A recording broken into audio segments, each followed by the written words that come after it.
1. About 9 years ago, I worked during what we call Haunt at a large theme park in Provence where I live. Haunt takes place on the weekends of September and October leading up to Halloween. The theme park is filled with pop-up mazes that the guests can walk through, in addition to going on the park's roller coasters. When going into the park during Haunt, customers are always told, don't touch the monsters and/or actors. There are also signs that state this scattered around the park as well as at the entrance of each maze. But as you know, a lot of people are stupid. Or just a bunch of arseholes. Which is why the park employs extra security to walk around the park and walk through the mazes as well, to try to deter any potential violence towards personnel. I was one of the monsters in the maze, Bloodshed, the theme of which was Haunted Farm. Unfortunately, our maze was set up right next to the new maze Club Blood, which, don't know if you can tell by the name, was a maze that was basically a vampire-themed club, complete with skimpily clad dancers in cages. So most of the time security was next door, either enjoying the show or stopping perverts from molesting the dancers. Now, my costume was rather stupid looking, if I'm being honest. Picture the chicken from Family Guy, the one who always fights Peter, wearing a navy jumpsuit sporadically covered in small white feathers one would find on a pillow. Now, picture this on a 5'1" girl. Yeah, I was super spooky. I had an arrangement with the burlap people around the corner. They were covered head to toe in burlap to blend in with the maze walls. I scare people with a loud "Quack!" into the girl just outside my room, or distract them with my clucking and twitchy chicken movements so they let their guard down and can get jumped by Burlap Girl. Burlap Girl then scares them into Burlap Guy, and he scares them into the next room. The chain goes on. Now that the background is done, I can get to the actual story. The park had been open for maybe an hour, and I was in my usual part of the maze, hiding behind a stack of chicken coops. I could hear a small group of boys coming down the hall, leading into my room. They sounded like the usual young teens, full of themselves and bragging about how the maze wasn't scary. Some of them come into my room, and I come out from behind my coops and balk at them. I startled them, and one of the kids, trying to play tough in front of his friends, whacks the front of my mask. Now, normally, I let it go. I'm a tough little chicken lady, and know that sometimes people's first reaction is to strike out if startled. I was even hit by a little old lady's umbrella once. Not sure why Granny was in the maze. I feel like that would be a health risk, but that's beside the point. Anyways, the kid didn't actually hit me, he hit my beak, and the inside of my mask just barely touched my nose. But I was having a bad day, and I noticed this kid's 3-second pause between being scared and striking out. He didn't do it because he was scared, he did it to try to be cool. So I ripped off my mask, backed him into a wall and pointed at his chest and said, "I'm getting your ass kicked out, now." Miss Burlap heard me and got one of our stationary security people, who then got my maze manager. Security, my manager, the 3 kids and myself left the maze, and the kid who hit my mask started to stammer and make up excuses. "And I didn't mean to. I tripped over a hay bale." The kid's 2 friends tried to back him up, chiming in with, "Yeah, there was a hay bale." My manager laughed and shook his head, and I could see that the kids were confused, not knowing if they were going to get in trouble or not. Then he said, "There aren't any hay bales in her part of the maze." The boys' faces fell, and my manager then escorted them to the security office to call their chaperones. I found out later that night, early morning when the park closed, that in addition to the 3 young teenage boys, an older sister, cousin, and 2 parents also had to leave the park because of the kid who hit me. And by the way, there are no refunds if you're kicked out of the park, no matter how long you were there for. And the tickets were around $25 per person. Maybe I overreacted, but the moral of the story is, don't mess with the crazy, crazy lady, and don't touch the monsters. 2. Many years ago, more than 15, I worked as a programmer for an oil and gas automation company. This means we would design and build the computer systems for oil and gas plants, commission them, and support the operators during day-to-day operations. Because of this, my company ran a 24/7 support phone. Every week, a member of my team would get the phone and be expected to be available to answer calls 24/7. We had enough people on the team that it would roughly equate to getting the phone twice a year. Most of the employees of this company were salaried, and the 24/7 phone was written into their contract. For every phone call they took, they could charge a minimum of 1 hour in banked time. This was a good deal for them and made the 24/7 phone easier to handle. I was a little different than my co-workers in that I wasn't a salaried employee. I was an hourly contractor. My co-workers would bank their time, but I was just paid out bi-weekly. My contract also stated that if I was being paid by the company, I had to be available exclusively to the company. This was added by their HR department because a few years before, they got an hourly contractor running side jobs for other businesses at his desk. This also meant that if they wanted me to be available exclusively to the company, they had to pay me for my time. For 2 years, I knew the 24/7 phone existed, but had never had to take it because, according to my contract, if they wanted me to be available, they had to pay my hourly rate after normal work hours to ensure that I was available to answer the phone when it rang. Then, as in most corporate stories, my completely awesome manager left for greener pastures and was replaced with an absolute tool.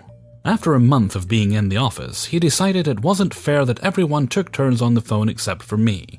He declared that I would be put in the rotation effective immediately. I didn't want to cost the company a ton of money, so I tried to explain that if I'm on the 24/7 phone, that means they have to pay me 24 hours a day for 7 days. He scoffed and told me I obviously didn't understand how business worked. I told him he didn't understand how my contract was laid out, and that I am an hourly contractor, not a salaried employee. He insisted that to be a team player I had better take the phone or look elsewhere for employment. I didn't want to seem like I wasn't a team player, so I accepted the phone and started my clock. 7 days later, I handed the phone off to the next guy and submitted my bi-weekly invoice. It came out just over $10,000, with $8,400 being just that 1 week of having the phone. I waited about 15 minutes before I was pulled into the manager's office.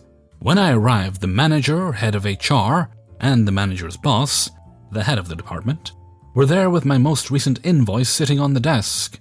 The department head just looked at me and asked what the hell I was thinking when I gave them that invoice. I explained that the new manager insisted that I take the 24/7 phone, even though my contract clearly stipulates that if the company wants me available 24/7, they have to pay for every minute I have the phone. The new manager became redder with every word. When I was finished, the department manager turned to him and asked why he didn't know this, since it's common knowledge that no contractors are ever put in that kind of position. As he was stuttering for an answer, the department head dismissed me and told me to expect my check at the usual time. The best part? During the entire week I had the 24/7 phone, it only rang twice, both during work hours and both calls asking for a specific person in the department. All I had to do was give them a phone number. Those 2 3-minute phone calls cost that company $4,200 each. After that, the new manager pretended I didn't exist and refused to talk to me for 3 months until he was moved to sales in a different department. I was at the company for another 2 years and never saw that phone again. 3.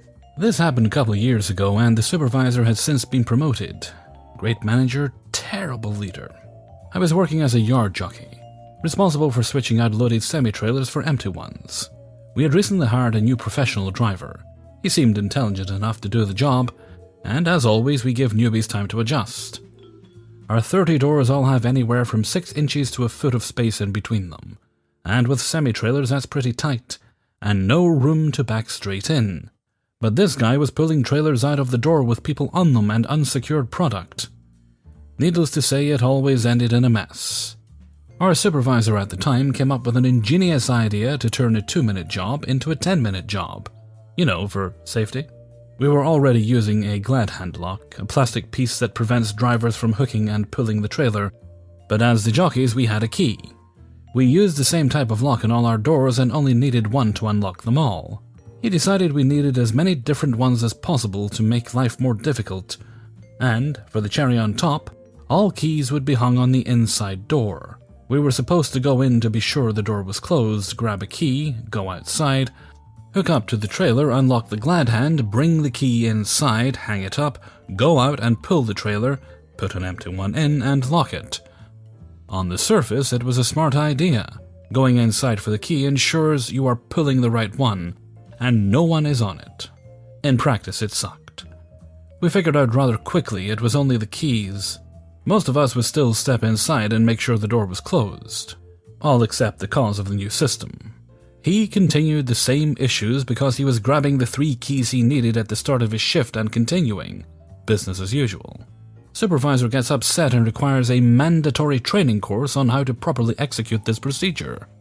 It was as satirical as it sounds. Afterwards, we were all threatened with termination because of insubordination if we chose to not follow this because, and I quote verbatim, "I'm the boss and I said so." Okay, boss. Cue busy season and inflation. We're busy. We're usually busy enough that using these locks period makes a difference in how fast we move. Most of us jockeys would keep the locks off until things calm down at the end of our shifts. Nope, don't want to get fired. Every single time I did what was asked. They would radio me to let me know they needed a new trailer. I would go in and walk to the door they called, grab a key, walk back to the truck. All walking done at a comfortable stride, for safety. Drive the truck at the 5-mile-per-hour speed limit implemented by said supervisor and posted all over our lot, safety first, hook up, correctly lifting the trailer off the ground and backing under to lock it. Walk the key back to the door about a quarter of a mile, give or take a few yards. Walk back to the truck, pull it, and replace it. By the time I was finished with one, I had 2 more to do, reminiscent of the Hydra Hercules fought. Hacking does nothing, you need to burn it to make the point stick. I kept this pace all day. All day. I was going to cave until he called me into his office to discuss my productivity, and how a lack of it was making it difficult for them to get caught up inside. At this point I had about a dozen doors that still needed to be swapped. I shrugged and told him I didn't want to be fired, so I was following our training. He was understandably frustrated, but understood. He told me to do better. Sure thing, boss. When my shift ended, I had a few trailers I didn't get to, and had a discussion with the guy relieving me. Explaining my approach and my plan, he went along with it.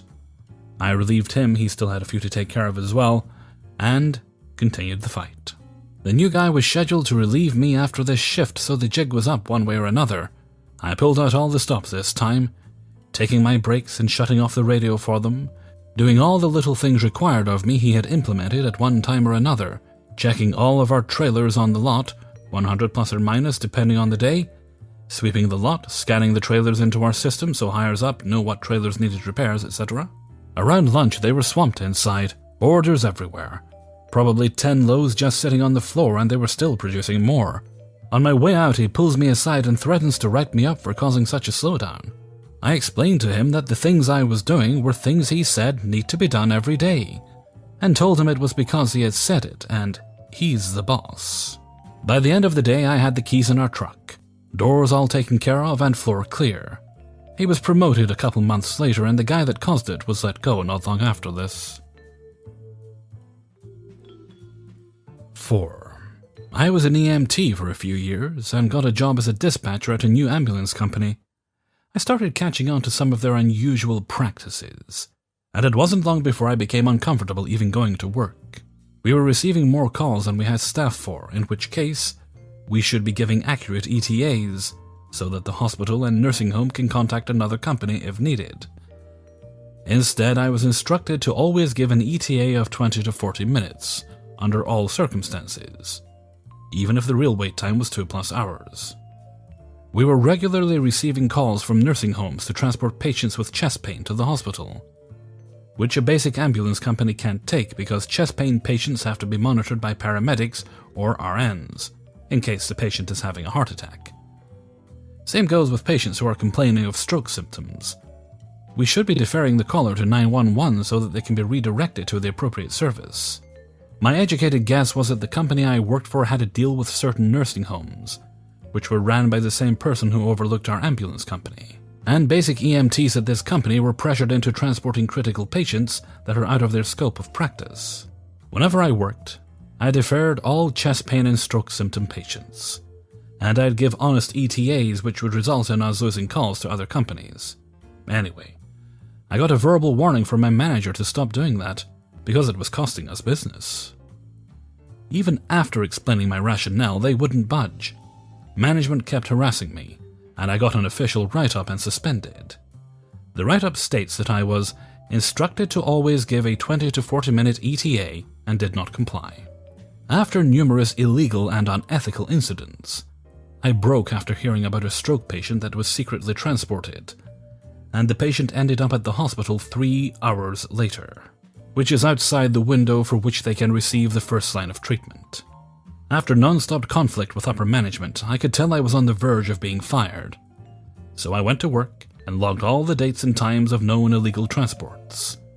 I also had a copy of my write-up, which ironically gave me ammo, because I have on paper that I was instructed to lie. So I quit and went to county government regulating agency. I didn't realize how big of a deal this was until they kept sending me to people higher and higher up, until I reached the head of the county. They took the log I had and did a surprise bust at the ambulance company. They knew exactly what dates and times to look for and audited everything. Long story short, the ambulance company ended up closing down. I had a lot of friends at that company and didn't want to screw them over, so I reached out to someone who owns a competing company, and they agreed to hire everyone who chose to apply and give them a raise. Out of about 15 to 20 EMTs, I think 8 of them chose to transfer to the other company. 5. I work for a Walmart neighborhood market. My first weeks there, I worked under a woman who will be called Mary for this story. Mary was a Southern belle from California and a perfectionist. This is my first job and I have ADHD, severe ADHD. So this made her hate me. Because I couldn't remember every tiny detail of working back in the bakery, I panicked under pressure, which was her main tactic towards everyone.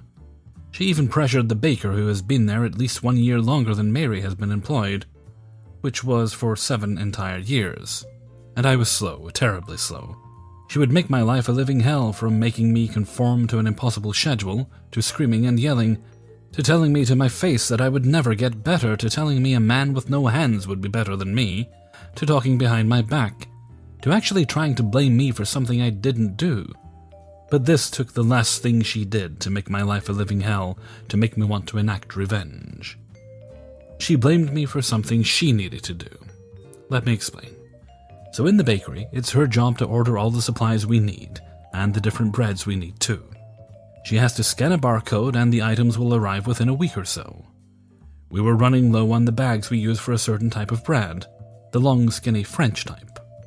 I told her this several times 2 weeks in advance, once we were down to 1 box. She told me she got it scanned and it would be here with the rest of the supplies. I accept this and move on. The day comes and it's not there. We were running even lower on bags. I asked her why they weren't here and she said they should be here and probably got misplaced and she'll order more. The day we run out is Thanksgiving. I panic because no one is doing anything about the bags being too busy. And we need those bags because the sliced, long, skinny breads will fall apart if we use the alternative. I managed to pull someone who can help me. The assistant manager had to drive to another store and grab a box of the bags we need. So I have to sit there and wait, panic running through my mind, waiting on her. My shift ended 46 minutes ago and I still need to clean, which I can't until I finish the rest of my responsibilities. I'm about to cry and this manager hasn't even left the store, and customers are now demanding their sliced French bread. Meanwhile, the one to blame for all this is sitting at home with her family, while I'm spending mine stuck at the store. Now it's been 1 hour and 29 minutes. She gets back with the bags and I get to work. My heart about to kill itself beating so fast. I'm finally done 3 hours and 45 minutes after my shift ends. I cry and hug my therapy kitten, unable to sleep for the hell I went through. I get to work the next day and confront her. She told me that because she couldn't find the barcode inside the mess of a kitchen, at this point I didn't know she was displeased with my cleaning, as I wasn't trained on bakery, I was trained in the deli, and know how to clean in there, and didn't order the bags. I was pissed, and of course, ranted to my co-workers and friends. So that night after I told my friends, this part I had no clue about until weeks later, they called the store angry about not getting their sliced bread in time, and actually demanded to know the very person responsible. The next day after I clock in, the actual store manager asked me why I was so late clocking out, and why the bread was laid out too. I told him everything. He then told me to return back to work. A week later, Mary had stepped down from her position, and moved across the city to another store before inevitably retiring. I didn't learn till a friend spilled the beans. I'm just glad I'm still here. Thank you for listening. 6. So this story takes place about 3 years ago when I was doing an internship alongside 2 of my friends from the same class. So to give some basic details, me and my 2 friends got an internship at a large school under their IT department. Fix IT-related problems all over the school and fix problems for students, teachers, guests, etc. Now the job was okay, nothing to write home about, but the pay was $5 a day to make up for gas expenditures. So imagine working from 8 to 5, often having to finish up stretching that from 8 to 6 for $25 a week for 4 months. So essentially slave labor in exchange for fulfilling a school requirement. When we started, we met our boss in our shared office. We'll call him Ron. He seemed alright, but not much of a talker. Someone you could tell a joke, and he'd stare at you not sure how to react. So the first week went alright. He was supposed to have us tag along and show us the ropes. But he more or less just sent us out to do shit. Pretty crappy to do to a bunch of barely adult lads just starting their education, but regardless, we made it work. I more or less did Ron's job and told my friends what to do and how to do it, splitting up the job, saying who did what, etc. Ron's initial inaction became worse though. When he arrived, he took a long coffee break 5 minutes after arriving, usually from 20 minutes to an hour, despite there being a coffee machine right outside our office. He would come back to do close to nothing, and take his lunch break at 11, ranging from 2 to 4 hours, and when he came back, he would take at least 2 more coffee breaks. To boil it down, on a good day he would work 5 to 6 hours of his 9-hour contract. On a bad day, maybe 3 to 4 hours. After about 3 months of this, we were all tired of this bull, so we worked 4 extra hours on average a week. Didn't learn shit and barely had time for our own lunch breaks, which we usually ended up taking a quick bite in between phone calls or a job. So I started following the exact details of the contract instead. Several smoke breaks, 1-hour lunch break, etc., and got permission from the boss to take our breaks together. Since we didn't have time to meet any co-workers as such, it'd be uncomfortable to take lunch breaks alone. It's worth noting Ron drove home during his lunch breaks, hence them being so long, and he was the main contact if the office phones were not answered, but he rarely answered his phone, it was usually off. So whenever Ron went on his break, we waited exactly 1 hour, his lunchtime, before going off on our break, and then we extended our break for 2 hours, usually arriving back at the office before Ron had come back. Well, we carried this on for several weeks. Every time work had piled up, there were people waiting in front of the office, the phones had a dozen missed calls. One day, we were on our break and Ron called saying his work phone was full of missed calls, obviously panicking, telling us to go to the office. Well, I politely informed him I just started my break, and he is supposed to be at the office himself given his lunch break is long over. Right, Ron? Before saying that, I'd see him in 50 minutes when our break is over. So we get back there, and find the director talking loudly at him, and him deflecting, saying there must have been a schedule mix-up, etc. Well, we think it ended there. Ron observes the rules for a few days before falling into his old behavior, and at that point our time is up. We said our goodbyes and go to the director to get our internship results. He says we all did great, and he heard good things about us, but our attendance had not been good for the past 3 weeks, so he couldn't give us the full grade. So at that point I stop him and tell him the entire story about Ron and his breaks, and that we followed the rules to the letter. I also show him our work schedule, which is filled in, and shows we were not skipping much of anything. Well, he pretty much flips and basically thanks us for keeping the entire IT operation running, and that he will have a word with Ron, and that he will change our grades back. After that, I didn't hear anything, so I decided to message an ex-coworker from the internship to see what happened. Apparently Ron got berated, told to fix his act, and slipped back into his old behavior and got fired. 7. So to begin this tale, it was a Saturday night, getting close to midnight in the Rocky Mountain State. I had received a trip request from a club downtown from a Christina. At this point, Uber gave very little info to us drivers about the ride we were about to get. Just the name of the passenger and the passenger rating. No indication on how far or what direction even the passenger was going. So when I arrived at the club, 3 college girls pile into the car. "Are you Christina?" Kathy answers. Yeah, this is Christina. Okay. Christina, what's your driver's name? The girls pretend not to hear me as I am asking for confirmation that I am in fact their driver. Ladies, who is your driver? You are. I laugh along, putting on my customer service face. I may be, but we'll still have to confirm that we have the right people. I was very adamant about doing this after someone tried to steal another person's Uber one night. Like I said, your phone says this is Christina. This Kathy sounds to me like the epitome of an entitled witch. I make no move to leave, and after much grumbling, Christina finally confirms that I am who I am. You're OP. If you're done wasting time, let's go. Yep, I'm OP. Sorry about the trouble. I have had people try to steal another person's Uber in the past. This gets me no response, and I do all I can to avoid visibly sighing in despair. I begin the ride, and this is where I normally would confirm the address, but before I can even read it. Give me your aux cable. We need good music. Crank Rihanna, Kathy. All three girls scream. Okay, here you go. Sorry it's not long. I hand the cord to Kathy, which barely reaches beyond the front seats. Wow, cheap. This was said quietly, but in my tiny car everything can be heard. It honestly hit harder than expected, though, because I am a prideful person when it comes to my work. Crank the music. And she gets the music playing. I'm about to comply when I actually read the address. It was 123 Dad's house, Wichita, Kansas. Obviously, I don't know the actual address. Hey, just to confirm, you need to go to 123 Dad's house, Wichita, Kansas. The girls are laughing and promptly ignoring me as I drive slowly along. Excuse me, I need to confirm the address really quick.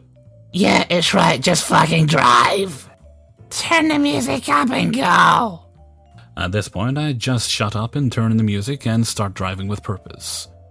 I ignored most of what they said in the back seat at this point. I knew that they didn't want to go to Kansas, they had no luggage, and I picked them up from a club. But they told me to drive and refused to listen, so I was going to get as much out of this trip as I could before they would notice that we were driving east at a rapid pace. It was about 40 minutes later that the back seat had quieted down. Guys, where's he taking us? Says Sarah. I start to slow down and turn the music down a touch. We are no longer in a city, but in the plains with basically only the stars as light. We could still see the city behind us in the distance. Where are we? You could hear the confusion in her voice. Where's he taking us? 123 Dad's house, Wichita, Kansas is the address you put in, and the one I said at the start of the ride. That's my dad's house. That's not mine. Turn around.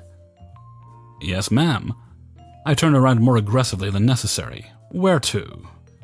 Kathy explodes in a stream of insults, drowning out anything else in the car. Christina, what address am I taking you to? Kathy quiets down, glaring at me, allowing Christina to tell me they are at the college outside of downtown. Let's get y'all there, I say, and then crank the music again and start driving. The whole time I am driving, I am in a panic because I just know that they are going to try and contest this fare and probably try to get me suspended from the app. Nothing really eventful happens while I'm driving. These girls are pretty quiet. But I can hear them say small comments about reporting this and how it was messed up.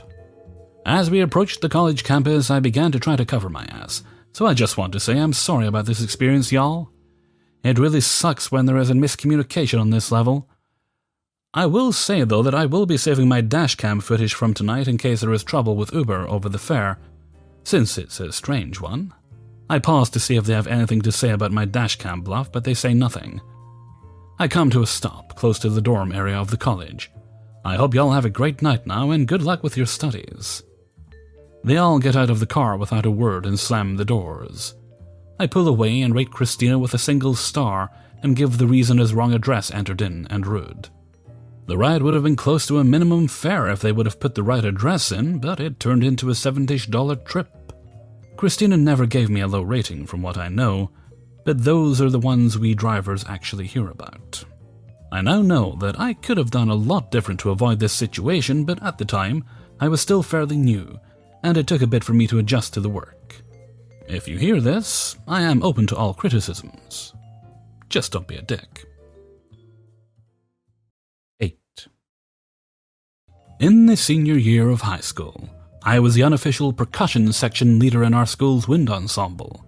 I say unofficial because while I only played mallet instruments, vibraphone, marimba, glockenspiel, etc., I had the most musical experience in the group. For reference, I'm currently taking a bachelor's in music at university, whereas the other 3 students were mostly taking the class for arts credits. That's the most bragging I'll do from here on out, I swear.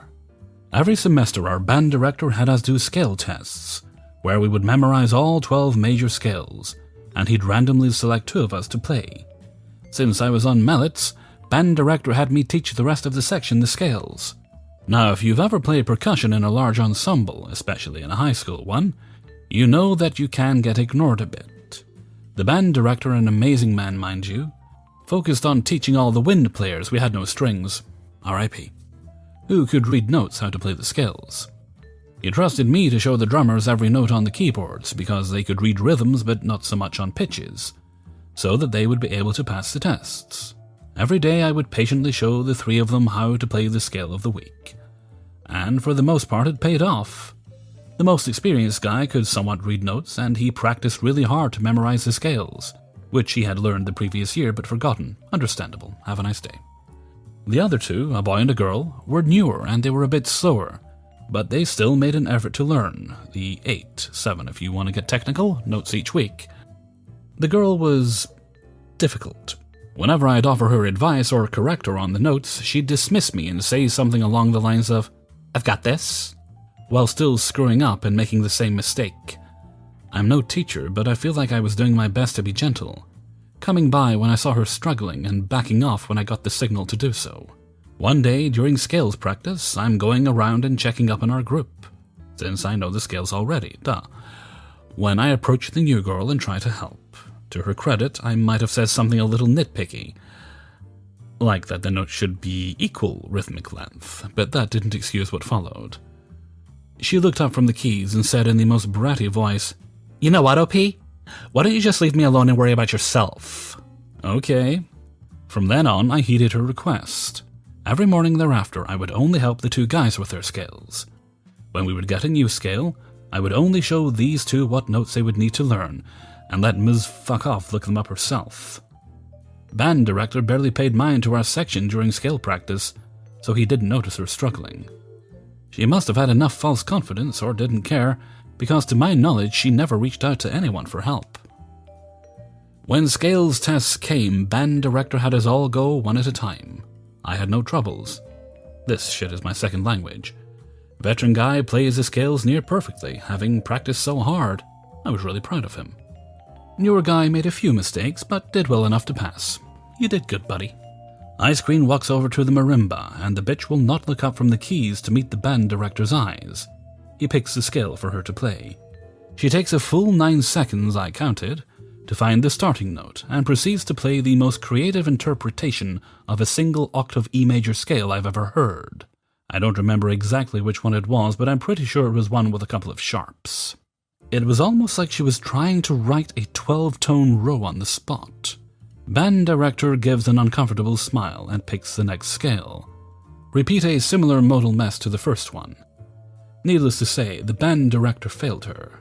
Did I forget to mention that the scale test was worth 50% of our grade? 9. The year is 2018. Shotgun by George Ezra is at the top of the charts for some reason.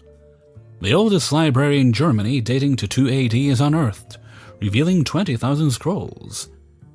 And at a small IT company on the coast, I receive an angry email. It is from the CEO of an import-export company, a man with 2 faces. Let's call him Scott.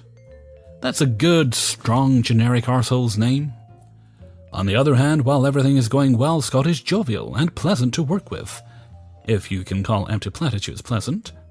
However, when he doesn't get his way, the man is an infant throwing a tantrum like his mother took the tit away.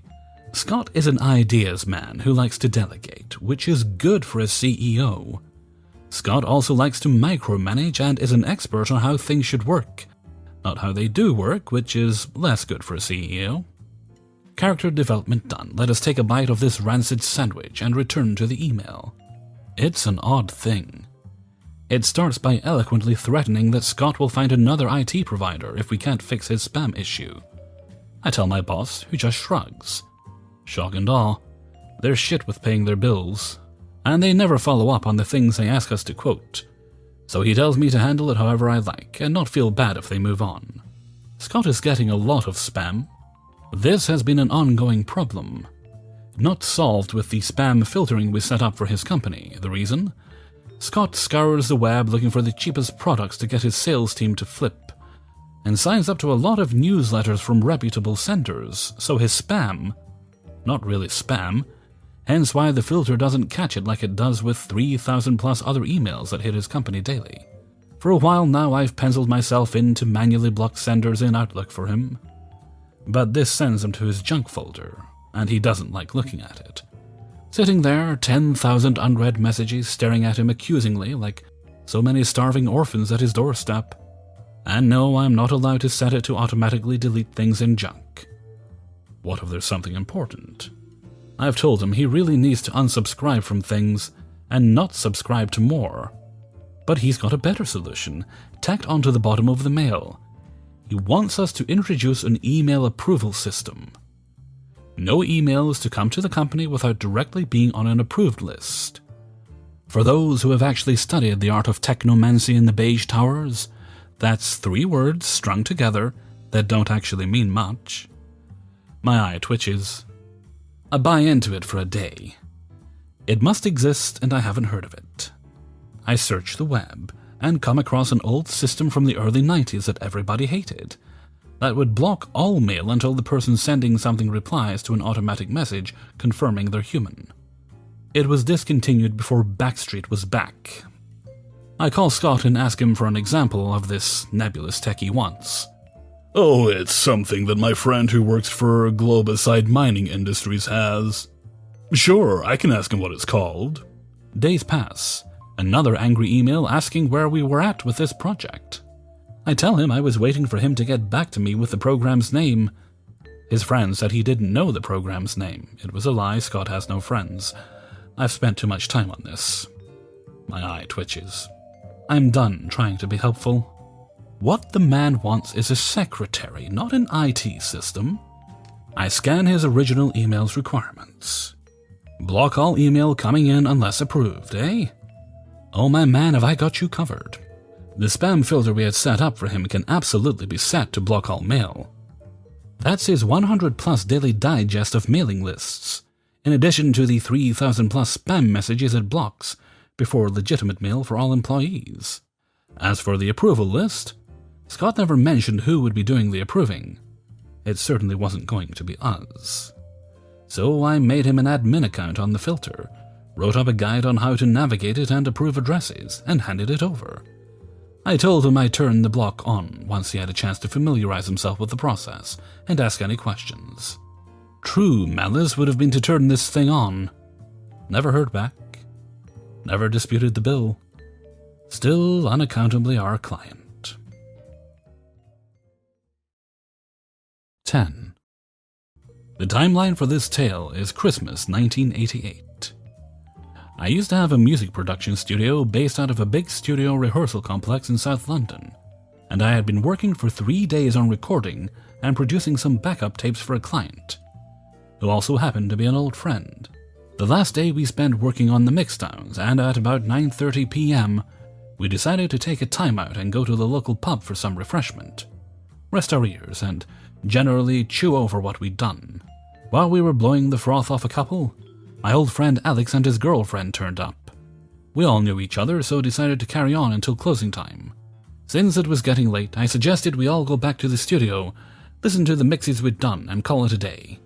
As we were walking down the corridor, we came across the rehearsal studio's manager, a person of staggering arrogance and ineptitude, and a frequent thorn in my side, who was restocking the beer machine in the green room. I told him that we were just going downstairs to my studio to listen to what we'd been doing and wrap things up.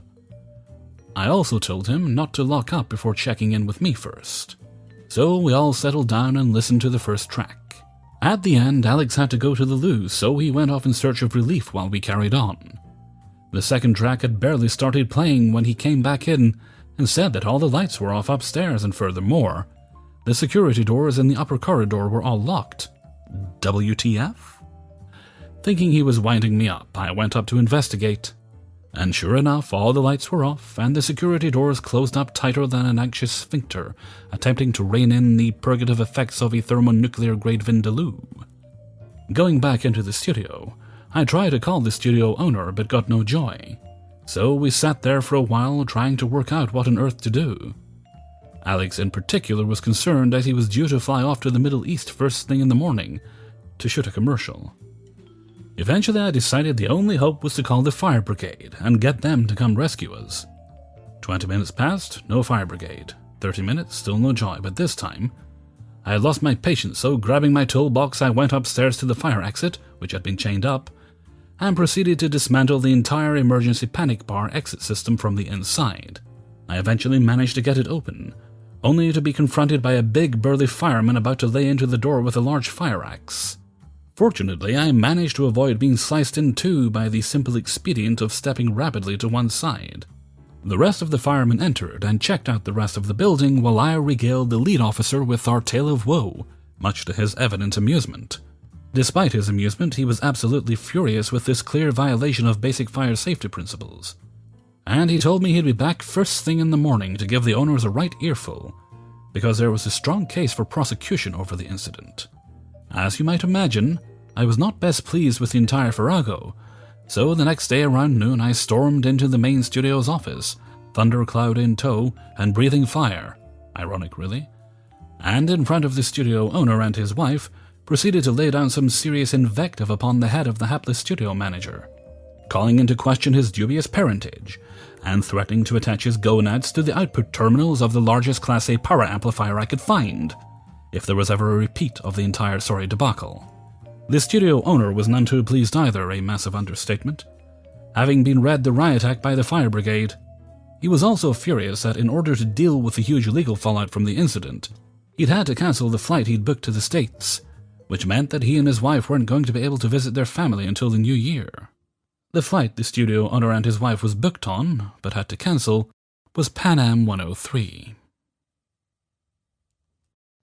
Hey everybody, Hellfreezer here, and thank you very much for listening to Revenge is Ice Cream, number 32.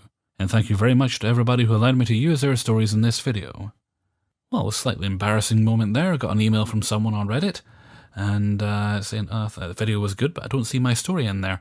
Then I realized I'd already contacted the people for the video. I'd already sent the people the messages. Then I've been thinking, okay, I've got some emails to send. And I've looked at that one, I've thought, I've got a bunch of emails there. I've obviously not contacted the people for the recent, it was the Entitled Parents, the Impractical Parents of Parents video. I've obviously not contacted those people yet. So I've then sent just, email, the five messages, not realizing I just sent emails for this week's video to the people who are going to be in the video that goes up on the 15th, which might be actually a little after you guys hear this one. So that was awkward. So I had to scramble to find who had accidentally emailed and apologize and correct them. Well. Okay, with that I'm going to head off for now. So until next time, thank you very much for listening, and take very good care of yourselves. Hey everybody, Hellfreezer here, and thank you very much for listening to the Revenge is Ice Cream Archives, episode 16. And thank you very much to everybody who allowed me to use their stories in this podcast. The good thing about doing this in podcast form is I don't have to ask you to like or subscribe, although you can subscribe if you like to, and you can also support me through Patreon and things like that. That information is in the description of the podcast. I know, really sneaky. All right, let's see. It's been an annoying, well, not a bad week. It's just felt very oppressive, is the way to put it. With a very clammy atmosphere, that's what it felt like. And I really don't do well with that kind of atmosphere. Lots of cool drinks and fans to keep me sane. That helps. Important to stay hydrated in times like these. I just realized it's my birthday next month. Then I had to pause for a moment to think how old I was going to be. Am I 42 or 43? 42. For a second I thought it was 43. I was like, no, not that old, not yet. Sadly, that does mean I'll have to take my own advice and treat myself on my birthday. Otherwise, I can't nag everyone else when I wish them a happy birthday. Anyway, I'm going to head off for now. There are some very boring household chores and things to do. Bring the bins in, that sort of thing, tidy up, then think about making some sort of dinner today. I've been a bit remiss on that. It's frustrating how easy it is to fall into patterns of just, I'll have this food because it's the lazy, quick to make food, even though you have time to make something else, and taking the time to do it would be better for you. So my goal is to do that. Possibly there'll be vegetables involved. And with that, I'm going to head off for now. So until next time, thank you very much for listening, and take very good care of yourself.